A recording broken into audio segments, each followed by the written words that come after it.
probably heard the expression, what's in a name? But today I'd like to ask you, what's in a nom? What is a nom? N-O-M. A nom is a tequila bottle code that you should care about and start paying attention to. After this quick intro, I'll be right back with another episode of Tequila Tales and teach you everything you need to know about noms.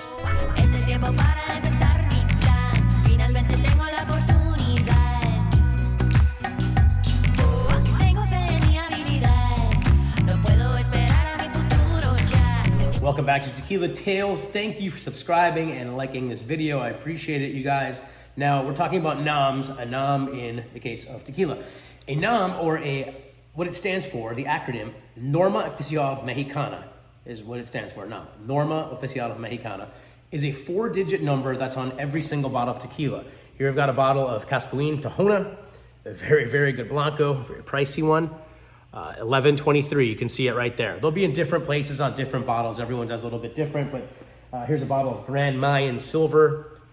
They have it on the back here, 1173. You can see it right there. So you'll see it varies from just brand to brand. It's kind of a preference thing, right? I've seen some that says it's on the back of every bottle, but clearly Cascuin, a very reputable brand that I love, has it on the front, okay? Now this number represents the distillery that the juice inside was produced at. Every tequila must have a nom on its bottle to prove the legitimacy of the product. Now, I tend to use Tequila Matchmaker quite often to look at the various noms to see what else was made at that exact distillery. It can tell you a ton about your juice and the people making it, perhaps even the processes, and more on that later.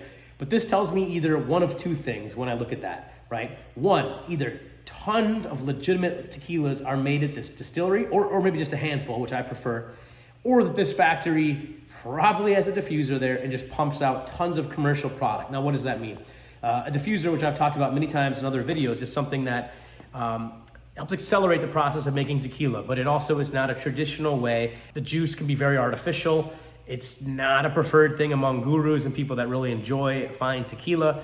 It is basically like microwaving your tequila rather than slow cooking it. So the latter being the preferred way to make your tequila, okay? So I try to avoid additives and diffusers in my tequilas. I tell people drink what they want. If you've watched my videos, you know that. Now, it's said that there are over 1,400 brands on the market of tequila today in 2022. And that number is always growing. It seems like every single week I get a DM or see a tweet about some new brand launching, usually celebrity backed. It just happens all the time. But there are only 140 licensed distilleries, okay? So what does that tell you? Well, with some simple math, some noms are pumping out massive quantity, right? They might have 50, 100, or even more brands, and others are more small batch. Now, I prefer the latter. Why? Well, small batch means there's more control. It's usually a family-owned operation. It's almost like going to a family-owned liquor store or hardware store, or even restaurant, where you get that feeling where they know everything about the business. The people there are all connected, trained, and they care about every dollar that's going in and out the door, right? Now, if you're at a huge place like Home Depot, obviously there's no family connection there. I'm sure they've got some great employees, but it's just a different mindset, a different level. Not everybody there is going to, have aspirations of moving on up in Home Depot and treat their job very, very important. So small batch is always going to be preferred. That goes for me. I'm just a small business person, right? Local bars, liquor stores, restaurants. Like I would love to go to the local Italian guy who came here from Sicily and eat his food rather than going to Olive Garden. I mean, I think everyone kind of agrees with that. I'm sure there's some Olive Garden fans on here. Nothing against that. They got great bread. So anyways, very few tequilas actually own their own distillery. Now, some that do are my favorite daily sipper right here, Fortaleza, right? Suerte and Volcan, okay? So they own their own distillery and make their own stuff. So they basically are vertically integrated. They have all the control from the agave picking to the fermentation to the harvesting, everything, and then actually producing it, right? So there's no contract manufacturing in that.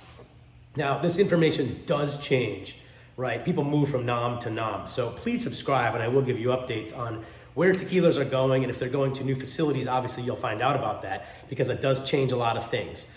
Some improve, some get worse, and just follow along with me and I will advise you as to what's going on with maybe your favorite tequila or one you're looking at, so please subscribe. Now, will tequilas at the same nom taste the same? Not always, but sometimes, but let's talk about why, okay? So the tequila flavor profile is based on ingredients and the fermentation and distillation techniques, which will all vary, right? Now, tequilas that could taste similar at the same nom because they share the same equipment and often the same processes at times, and a lot of times they even get the agave from the same place. So there's no way to prove if two tequilas that taste the exact same are the exact same tequila. Only the distillery knows that. But oftentimes you'll find that someone that's doing contract manufacturing will pick a nom and say, I want you to make that, but we grow our agave over here, right? Either highlands, lowlands, whatever, and they'll bring their own. So that'll change the flavor profile. However, you're using the same machinery, the same processes, the same people, so there could be some overlap on that. So it's good to know that both for good and bad, if you find a nom that you like, you're probably gonna gravitate towards whatever they make there or gravitate away from them. So knowing your noms is actually a very important thing if you're new to tequila or a veteran, but the veterans know that the nom goes a long way in figuring out if a tequila is quality or not. Now, in wrapping up this video, it's only appropriate that I share with you my preferred Tequila Tales endorsed noms. So what are my favorite noms, you ask? 1493 is a good one because that makes this guy right here. Again, a daily sipper of mine, Fortaleza. If you are in Mexico, you will see this under Los Abuelos. They could not market this as Los Abuelos in the United States because of trademarking IP issues. But if you're down there, you'll see it. The bottle's the exact same, except right here it'll say Los Abuelos. So that is Nom 1493, and that's all they make there, okay? Nom 1579 makes Art de Nom, and they make theirs in a few different noms actually, which is one of the few tequilas that does this. But 1579 is a great one here. So you got Art de Nom, you've got Bolins, which I don't have on me. I have G4, they make that there as well. Great sipping tequila right here. I mean, these are all sipping tequilas, let's be honest. And finally, they make Pasote at Nom 1579. Very, very high rate tequila. Love this one.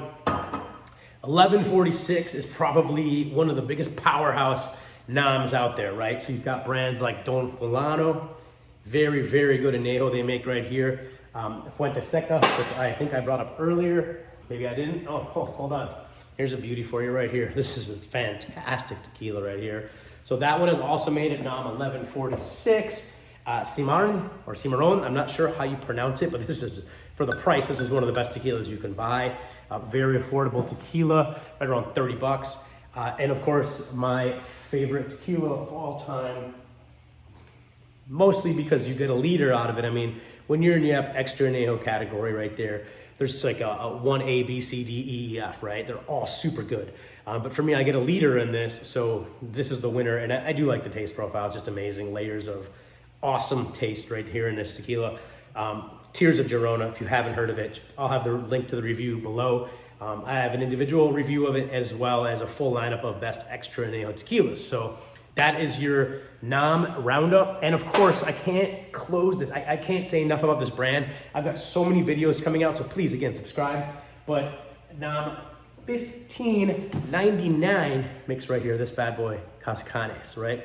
Quickly becoming one of my favorite brands. It's hard to get it directly on their website. Fermented still has it usually as well. But this guy right here is a craft tequila that you're absolutely gonna love. This is their Joven, very interesting video on that. So that's it. What is a nom? I just explained it to you guys. Use that to your advantage. This is gonna help you buy tequila, taste better tequila, and avoid getting ripped off with some crappy juice. I'm Tequila Tim, thank you for watching, and until the next episode, stay sipping.